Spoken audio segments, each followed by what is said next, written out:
redéfinir sa vie. Dans le thème, c'est redéfinir sa vie pour éliminer tous les signes sataniques dans la vie. Alléluia. Alléluia.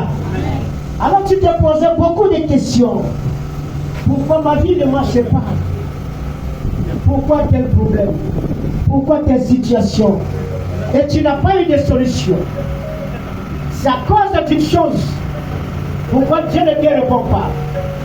Mais la question ici, de se rapprocher de Dieu, pour qu'il puisse répondre à des multiples questions, et que ses promesses s'accomplissent dans ta vie. Alors il nous donne cette parole. Commençons d'abord dans Jacques, chapitre 4, verset 8. Alors, si la parole de Dieu est en toi, tu dois comprendre que tu pêches d'une manière ou d'une autre. Et Dieu demande maintenant, pour que nous puissions nous rapprocher de lui, nous devons nettoyer nos mains. Lorsque tu lèves tes mains pour prier, c'est pour demander quelque chose. Et les mains sont là pour recevoir. Mais Dieu n'en voit pas pourquoi. Parce qu'il voit que tes mains sont souillées, tes mains sont sales, tes mains sont remplies de sang, de péché, de crimes. Parce que si nous regardons, les mains sont remplies de sang, ce sont des différents crimes que tu poses. C'est pourquoi, dans Ésaïe chapitre 59, premier verset, si donc Dieu ne nous écoute pas, si sa face est cachée, notre rien ne peut marcher dans nos vies. Nous ne pouvons rien recevoir à cause des crimes. Quand on parle de crimes, c'est le sang qui se verse. Alors Dieu regarde nos mains, les mains sont remplies de sang. C'est pourquoi il dit de nettoyer quoi? Nos mains. Et de purifier quoi? Le cœur. Qu'est-ce que tu as dans ton cœur? Nous comprenons qu'aujourd'hui, si Dieu dit de redéfinir sa vie, ça veut dire de refaire sa vie. De refaire quoi? Sa vie. Écoute. Nous sommes dans les derniers jours. Dans les derniers temps. Nous voyons cela physiquement. Nous voyons cela. Mais nous ne prenons pas garde que Dieu, je suis déjà à la porte pour revenir. Il dit bien. Que tu vas déjà avec toi. Alors Dieu nous avertit en disant que nous sommes déjà en train d'aller dans les derniers jours. Il dit, les temps seront comment? Difficiles. Et nous voyons ce temps-là difficile. Nous, on ne parvient pas à manger. On ne parvient pas à vivre comme on veut. On ne parvient pas à voir ce qu'on veut. Alors, les temps sont difficiles. Et qu'est-ce qui fait? À cause de la famine, à cause de quoi tu manques, va t'amener à faire ce qu'il ne faut pas, ce que Dieu ne veut pas. Alors le diable va te pousser en te donnant, ou bien en te donnant d'aller faire telle chose ou telle chose, parce que lui sait qu'il est déjà condamné. Alors toi aussi, il veut que tu sois aussi condamné. Mais tu es enfant de Dieu. Dieu dit reviens. Dans les derniers jours, les temps seront difficiles. Ce sont des signes que Dieu nous présente. De comprendre ce qui se passe dans ce monde. De comprendre ce que le diable est en train de faire. Il dit dans les derniers jours, les temps seront difficiles. Les hommes seront d'abord comment? Égoïstes. C'est le signe que Dieu te dit que le temps est déjà court. Frère, faisons attention. Prenons garde à nous-mêmes. Parce que personne ne connaît le jour, ni l'année. Je peux dire même le jour ni l'heure que le Seigneur reviendra. Alors, dans quelles conditions te trouveras-tu? Est-ce qu'il va te trouver dans quelles conditions? Et toi, tu seras dans quelles conditions? Faisons attention. Et si les hommes seront comment? Égoïstes. C'est pourquoi même ton propre frère, pour te donner même de l'argent, tu as peur, tu es même malade et tout, et tu peux s'enlever 100 francs, ne te donne pas. Mais c'est quand tu meurs déjà, on vient organiser une grande fête. On vient, on dépense des millions. Alors que ces millions devaient servir peut-être à soigner, à faire quelque chose pour la vie de la personne. Amen. Toi qui es là, écoute bien. Si quelqu'un est malade dans ta famille, si à l'aider, va, aide-le, amène-le à l'hôpital. Si ça dépasse là-bas, et que ça c'est la volonté de Dieu. Mais si toi tu restes, que tu as de l'argent, tu ne l'amènes pas à l'hôpital, et qu'il meurt maintenant, et tu viens pour dire que non, c'est moi. Tu vas acheter les circuits de sang, de quelque chose de lui. Tu fais l'aliment, les couples, tu organises des fêtes. Parce qu'aujourd'hui, là, le Dieu, c'est la fête. Alléluia. Avant, nous, on avait peur quand on était petit. Quand on voyait le secret, tu ne pouvais pas arriver. On te chassait même. Mais aujourd'hui, tu vois même un bébé qui part regarder. Qui va regarder quoi? Vous voyez, les temps sont en train de changer. Les temps sont en train de... Alors Dieu, dans sa grande miséricorde, dans ton grand amour, il ne veut pas que toi tu sois condamné. Il ne veut pas que tu ailles à l'enfer. Mais il te dit aujourd'hui qu'il faut redéfinir ta vie. Est-ce que vous me suivez? Amen. Celle que tu menais, ou celle que tu mènes aujourd'hui, Dieu te demande, fais attention. Fais attention. Le chemin que tu prends,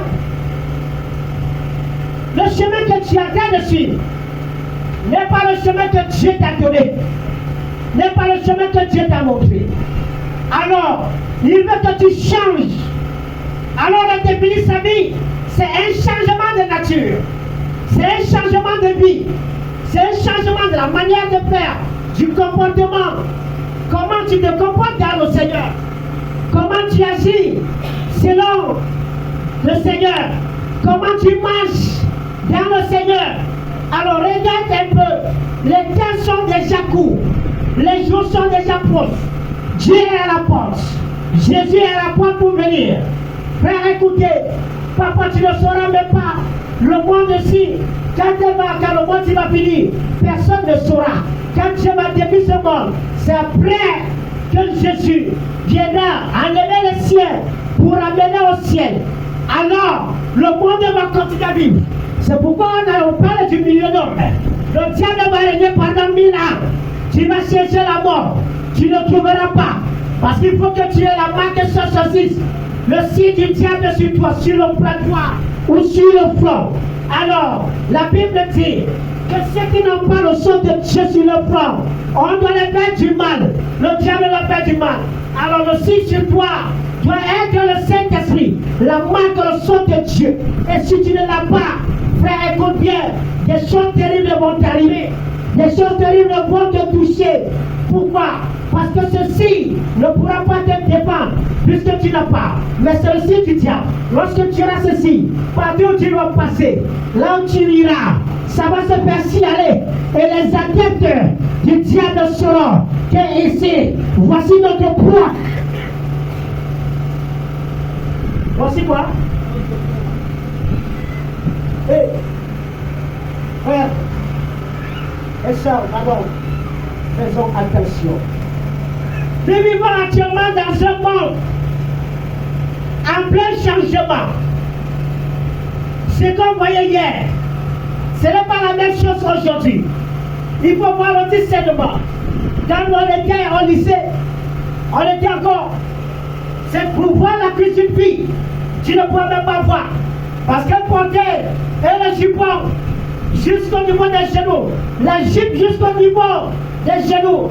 Tu ne peux pas. Mais aujourd'hui, quand tu nous vivons dans un monde qui change, on porte maintenant les choses sans qu'on a ou quoi, je ne sais pas.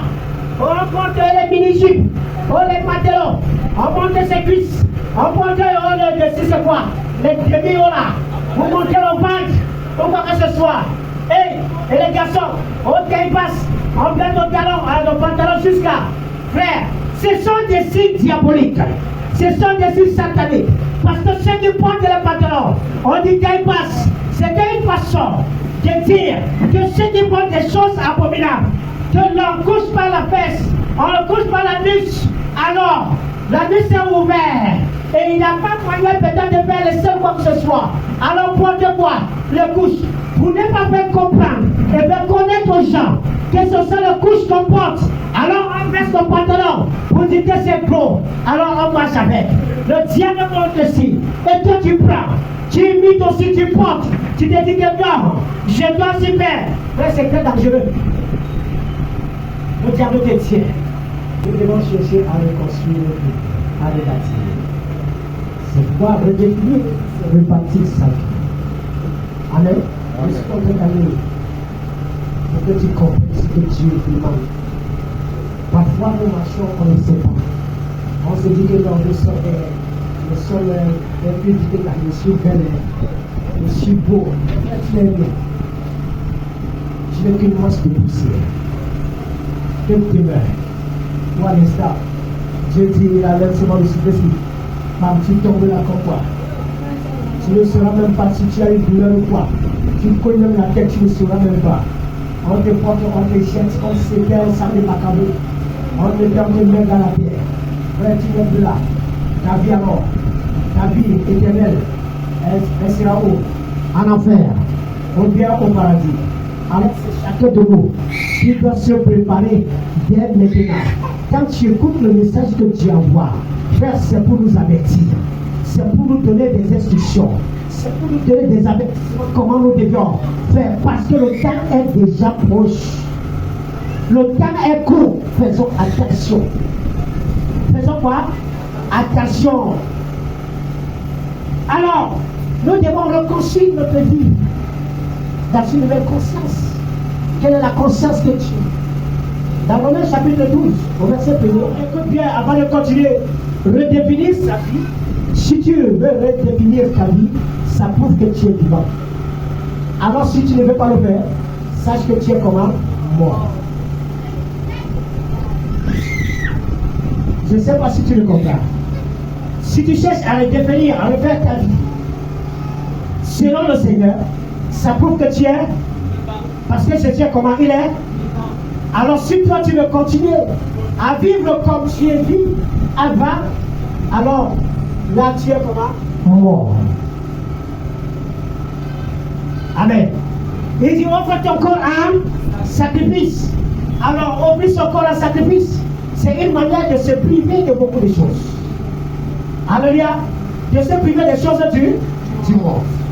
Pour revenir maintenant à Jésus. C'est pour abandonner les choses du monde.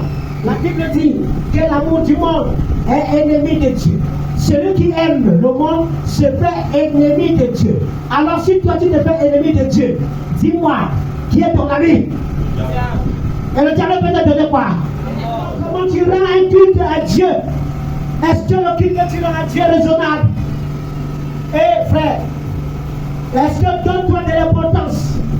Comment tu peux prendre le corps de Christ? Tu vas partager, tu vas donner au diable le corps de Jésus. Tu es membre de Christ, où tu dois vivre dans la sainteté, tu dois vivre dans la sanctification. Mais c'est toi qui prends ce corps.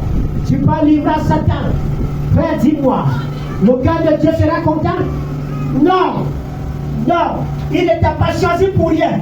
Il ne t'a pas appelé pour rien. Si tu es là, c'est parce que Dieu sait qu'il a mis quelque chose en toi pour le servir. Il a mis quelque chose en toi pour le servir. Quel que soit ce qu'il a mis, il y a un talent, il y a un don qui t'a donné avant la création du monde. Il savait que tu portais cette chose. Que tu portais? Si tu vis aujourd'hui, c'est parce que tu as été champion. Suivez. Si tu as été champion, c'est parce que Dieu, dans sa pensée, dans son cœur, connaît que là où tu es, tu as quelque chose à porter, tu as quelque chose à donner. Pourquoi? Lorsque nous regardons, la science nous dit, les scientifiques disent que le sperme d'un homme a 1 million de spermatozoïdes. Lorsqu'il y a maintenant, à couper entre l'homme et la femme, lorsque l'homme verse, les 1 million descendent. Alors maintenant, il y a quoi? Il y a course. Il y a quoi? Il y a course. Alors le premier qui entre dans le but, ça se fait. Alors les 999 autres meurent. C'est pourquoi j'ai dit que tu as été comment? Champion. Parce que tu as couru plus que les autres, tu es entré et tu vis jusqu'aujourd'hui, tu es debout. Et les deux sur les autres avec 999 autres sont morts. Pourquoi? Parce qu'à eux, Dieu n'avait pas mis quelque chose. La Bible dit que en Jésus, avant la création du monde, Dieu avait bien prédestiné. Il savait déjà qui nous sommes. Lorsque nous allons arriver sur cette terre, nous sommes étrangers et voyageurs sur la. La Bible dit que les vivants savent qu'ils mourent, mais les morts ne savent pas parce que leur mémoire est. Dieu dit, ne te conforme pas au siècle-ci. C'est pourquoi, lorsqu'on a lu l'autre jour, chapitre 1er, nous à partir du verset 20. Cette parole peut te sauver. Lorsque tu oublies déjà la parole, elle ne peut rien faire. Elle ne peut pas te sauver. Mais au fur et à mesure que tu penses à cette parole, ça porte quoi? Ça porte la vie à toi et ça te sauve. Alléluia. Voici le miroir. Si bien tu t'es mis. Alors, comme les femmes souvent faire là, tu prends les phares, tu commences à mettre les clientèles, tu mets. Le verset 6, tu es là. Alors maintenant, lorsque tu quittes, tu as fait le marché. Tu as déjà oublié ton visage. Il dit que laisse avoir la l'autre qui ne va pas. Regardant. Oui. Dans un miroir, son visage naturel. Oui. Et qui, après s'être regardé, s'en va. Et oublie aussitôt qu'elle y était. Oublie aussitôt. Ça veut dire que tu oublies même maintenant. Lorsque tu viens de voir ton visage, quand tu quittes là, tu oublies déjà. C'est la même chose que tu reçois la parole. Tu oublies la parole là directement. Et la parole est une sémence qui doit produire des fruits. Alors lorsque tu oublies la parole, la sémence là ne peut pas. Mais c'est une sémence à toi. Le diable est volé. C'est cette parole qui doit apporter toutes les solutions dans ta vie. Lorsque tu l'oublies déjà, c'est fini. C'est fini. Ça dit, chaque fois que tu reçois la parole, mon frère, il faut toujours avoir la pensée. Il faut toujours penser à cette parole. Gardez cette parole. C'est pourquoi Jésus a dit, si vous gardez ma parole, tout ce que vous me demanderez, je vous le... Alors, si tu ne le gardes pas, comment tu vas rappeler à Dieu sa parole? Parce que Dieu ne peut rien faire sans sa parole. Il dit, il exécute les paroles de ses serviteurs. Lorsque tu prononces la parole de Dieu, tu le rappelles sa parole et il applique cela dans ta vie. Et quand tu te mets à l'œuvre, ça veut dire en mettant en pratique cette parole, en obéissant à cette parole, il dit quoi? Tu seras heureux dans tes activités. C'est pourquoi j'avais dit à Jésus que ce livre, la loi ne se met point. Mais tu le jouer. Et il dit quoi?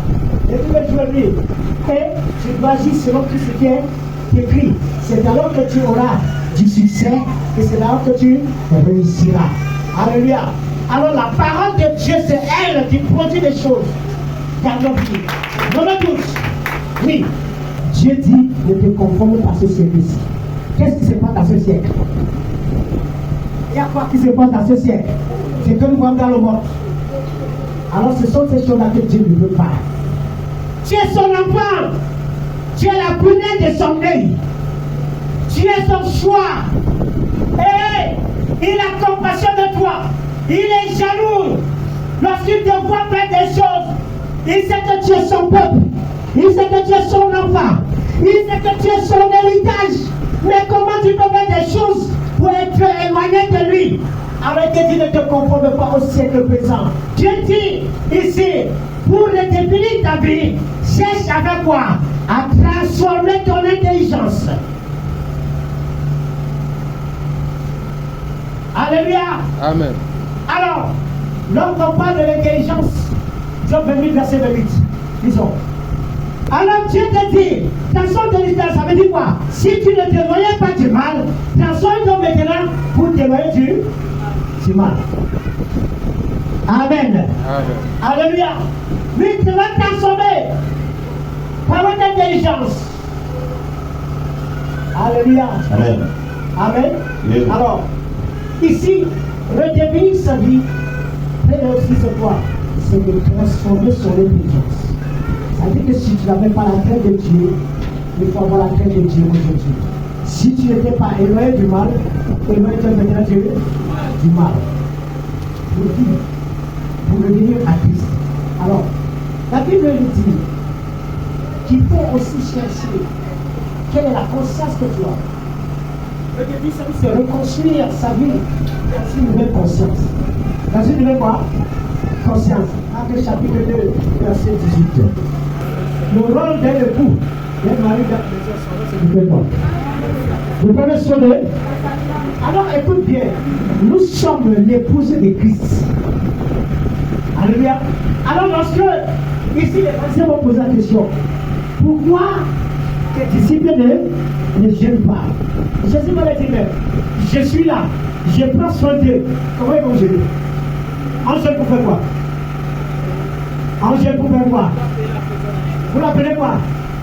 Jésus dit que je suis présent avec, je suis là au milieu d'eux, je suis avec eux. Ils vont jeûner pour faire quoi? Yes.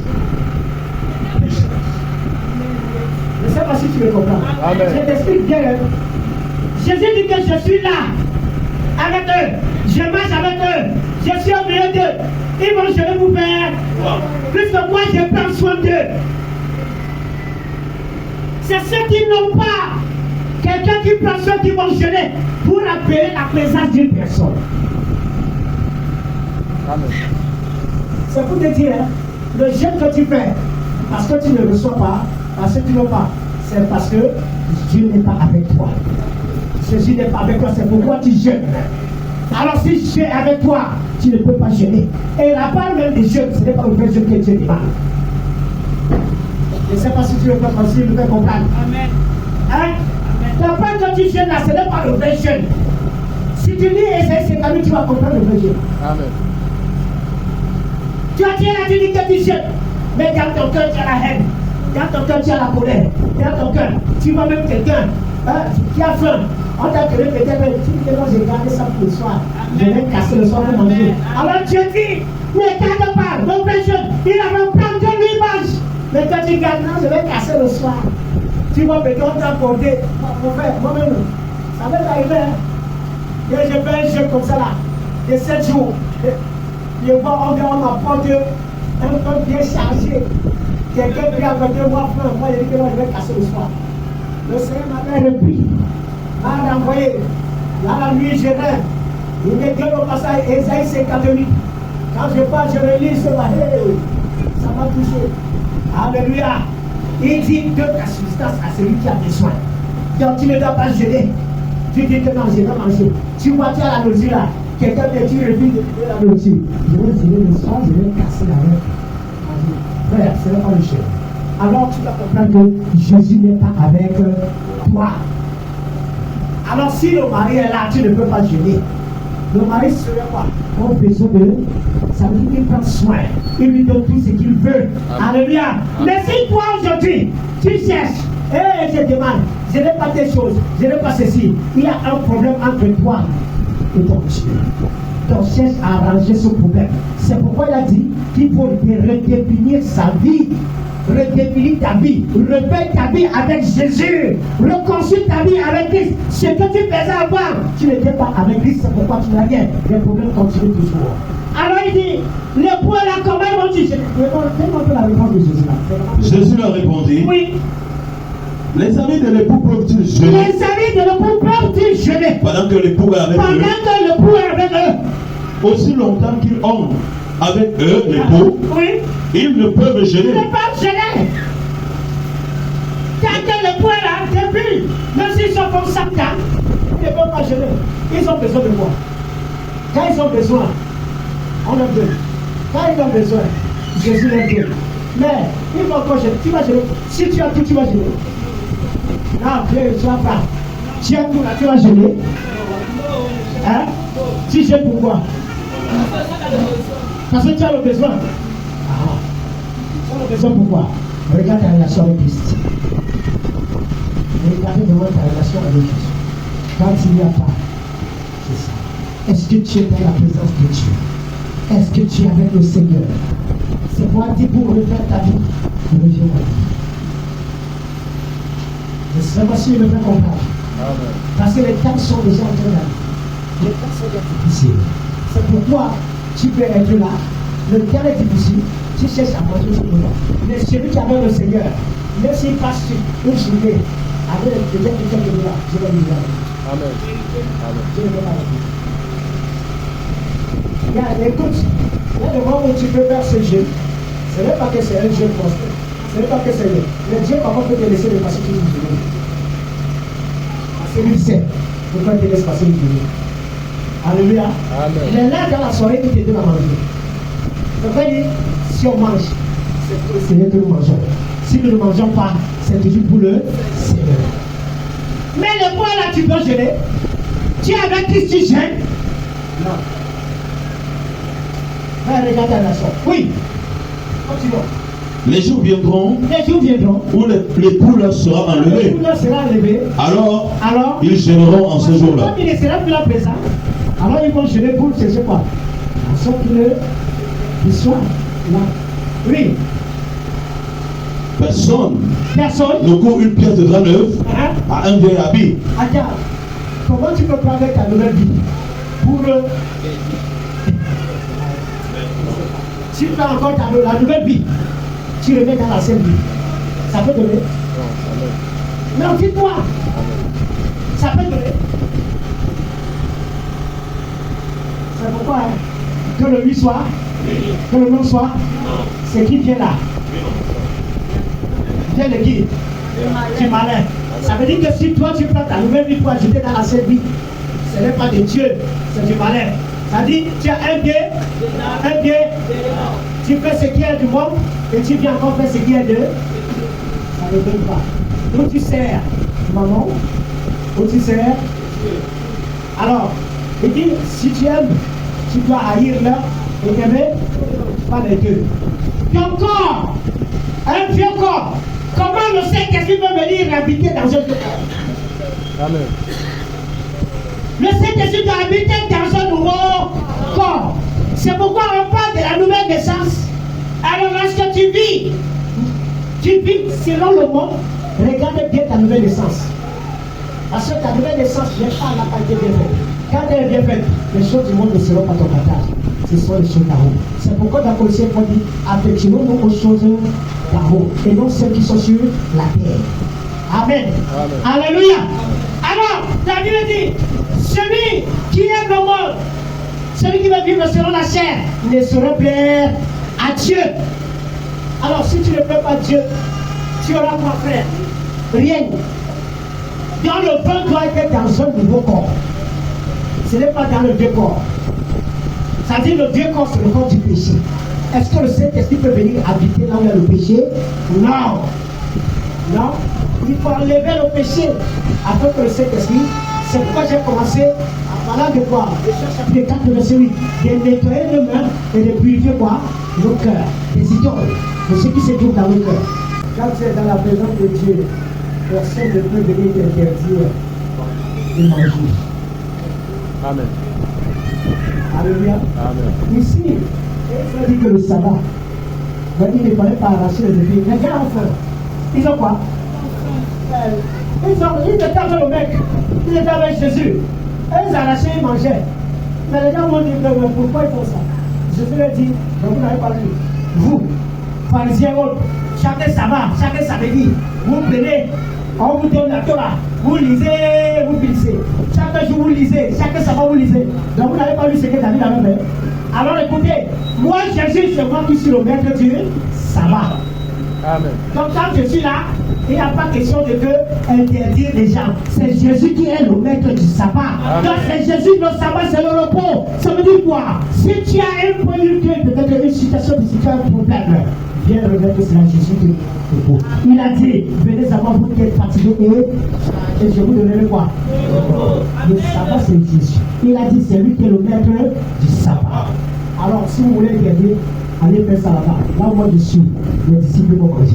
C'est pour te dire que comme tu es disciple de Christ, tu as le repos de Christ. Alors si tu n'as pas le repos dans un problème, regardez ta relation avec Christ. 2 Corinthiens chapitre 1er, le verset 12.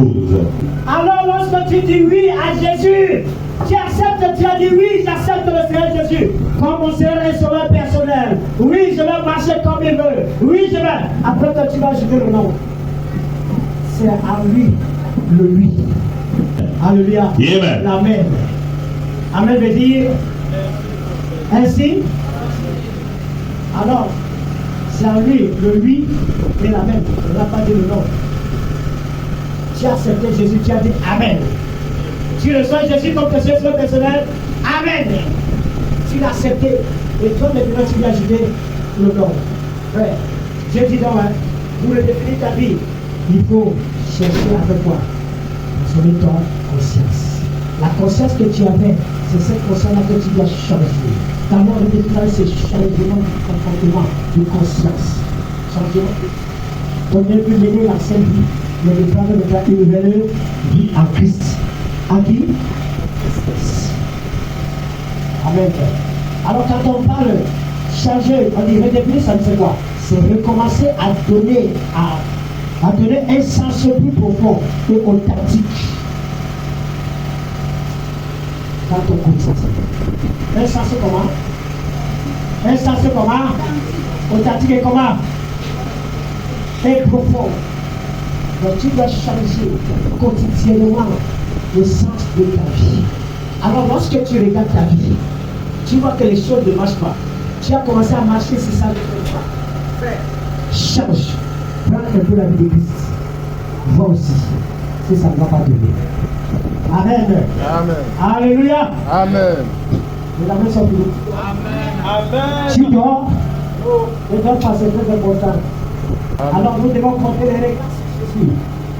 Jésus a compté ses regards. Si nous avons dit que nous avons accepté Christ, nous devons vivre la nature de Christ. Et Christ a porté ses regards sur le Père. Il dit que tout ce que le Père disait, il mettait en pratique et il obéissait.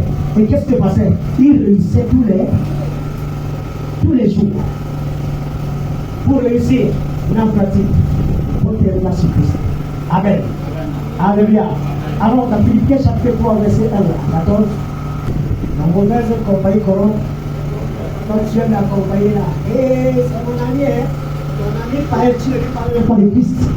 Mais c'est la personne qui te parle des choses, vous tapez le commentaire des choses du monde, mais il est en train de t'évangéliser.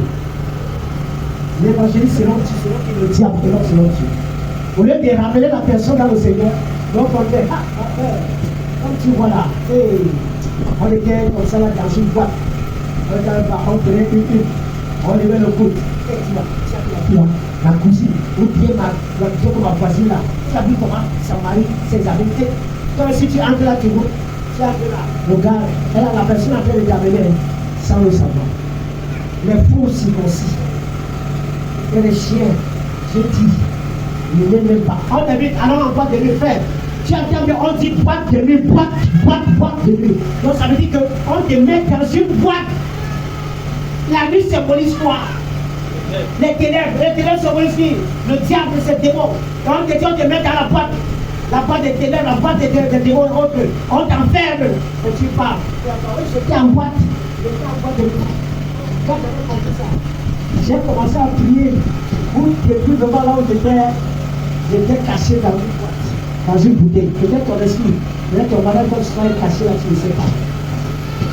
On t'a pris, on t'a mis dans la boîte. On t'a mis où? Dans la boîte. Alors, ils t'ont plié tes pieds. Tu es là, tu marches et tu n'as rien. Hé, boîte de nuit, oh boîte. Tu pars là-bas. Tu pars, tu danses.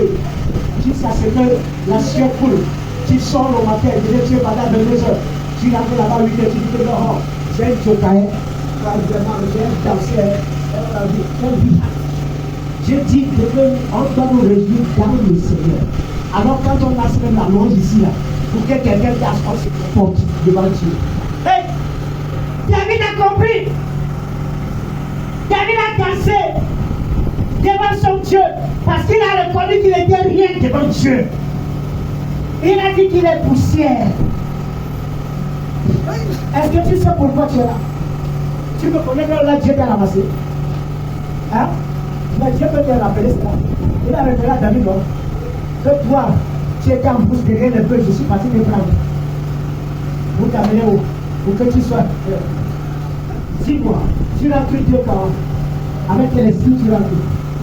On dit c'est pas l'esprit, c'est pourquoi Jésus a dit, Dieu cherche les vrais adorateurs. Ceux qui adorent en l'esprit et en vérité. Alors lorsque toi tu adores Dieu avec l'esprit. Alors si tu es bien circoncis, la circoncision c'est dans le cœur. Ça veut dire quoi? C'est un changement de vie. C'est un changement de cœur. Ce que tu avais dans le cœur qui ne glorifiait pas Dieu, enlève cela et commence à glorifier Dieu. Ça veut dire que les attitudes, les comportements que tu avais, tu dois enlever et vivre maintenant selon Dieu. Quel comportement tu affiches devant les gens? Un juriste Paul. Je les ai regardés. Il était juriste. Il ne manquait de rien. Il persécutait l'église. Il faisait tout ce qu'il voulait. Mais il va dire que ces choses-là, c'était pour lui. Donc ça dit qu'il faisait, il avait de l'avantage. On lui donnait de l'argent. Il était très content. On les persécutait. Il arrêtait les enfants de Dieu. On les enfermait. On les fouettait. Parce que quand il commençait, il a prouvé même le maître d'Étienne. Quand on tient Étienne, les gens qui étaient la vie Étienne ont pris leurs vêtements étonnés pour être là. Alors il était content. Quand il a dit cela, il va demander la lettre. Oh, je m'en vais à Damas pour aller chercher à taper. Arrivant où Jésus va lui dire ici là. Si tu traverses ici là pour la taper, tu vas me sortir. Alors Jésus va lui dire, Seigneur, qui est? C'est moi Jésus que tu persécutes. Frère, écoute, si on te persécute, ce n'est pas toi qu'on persécute Jésus. Pourquoi? Si tu vis conformément avec Christ, si on te persécute, ça c'est l'avantage de Christ. C'est lui qui va te venger. Amen. Alléluia. C'est lui qui va te venger. Ça ne veut pas dire que nous ne mangeons pas, mais laissons agir. Si la colère te frappe, n'agis pas, laisse. Car ce que tu fais, ce sont les charbons avant que tu amasses sur la tête des ennemis. Alors si tu as la présence de Jésus, comment tu ne peux pas abandonner les choses là qui te donnent de l'argent, qui te donnent de la beauté, qui veulent dire que Dieu, quand tu es sorti là, Dieu ne savait pas que tu étais belle ou bien tu étais beau. Il connaissait l'histoire. Mais tu comprends les choses du monde. Tu ne sais pas t'avenir. Tu prends les là, tu mets encore sur toi. C'est quoi? Là. Tu prends encore peut-être les hommes de vampires. Je laisse ça. Les hommes là, tu tiens, vous connaissez pas. C'est aussi des vampires. Peut-être vous ne connaissez pas. Les vampires ont ces hommes-là. Et le diable va vous dire ça. Et vous pouvez vous mettre sur vos doigts. Ce sont des signes diaboliques. C'est pourquoi papa tu rêves qu'on a de donner le jus. Alors que c'est le sang de quelqu'un que tu as fait le voir. Ce n'est pas le jus, mais c'est le sang d'une personne. Tu manges, tu as fait manger le poulet à la c'est la chair, mais que tu as fait manger dans le spirituel, sans le savoir. Quand tu crois, tu dis que oui, j'ai mangé dans une fête, alors que c'est à la réunion, ton esprit est là-bas. À la réunion de la sorcellerie. Alors tu manges, tu es même assis derrière une table. Tu ne sais pas que tu es là, tu es plaise. On te donne un plat, tu manges, tu dis que non, je suis comme ça. Tu ne sais pas que c'est la chair que tu as fait manger. À cause de quoi? Si que tu portes sur toi, il prend les hommes là, Dieu est fait pour les connaître. Donc tu ne peux pas garder tes hommes. Même quand tu gardes les serpents, là, c'est vrai. Mais tu prends les hommes artificiels. Tu as gardé artificiel, tu peux mettre la colle ici là. On colle. Allô.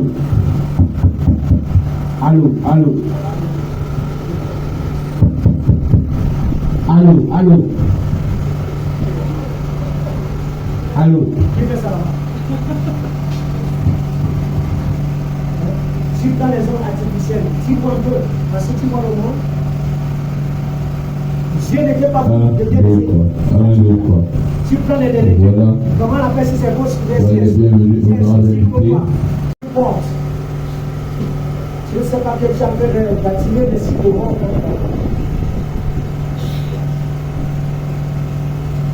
Tu portes un habit qui a peut-être le serpent. Tu ne sais pas que tu as un peu d'esprit par l'esprit du serpent en toi. Parce que par là, le diable voyait l'envoi. Tu as ouvert une porte. Si tu es là, tu as porté les ducs. Si c'est les faux, tu es le poids là, si le poids là. Va enlever. Je ne t'ai pas demandé de porter cela. Il n'était pas fou. Et ce qui est marrant, c'est que tu rases ce que Dieu. Pour toi, ce que tu vas dire, c'est fou. Tu prends alors ce qui est artificiel, ce que les gens ont placer.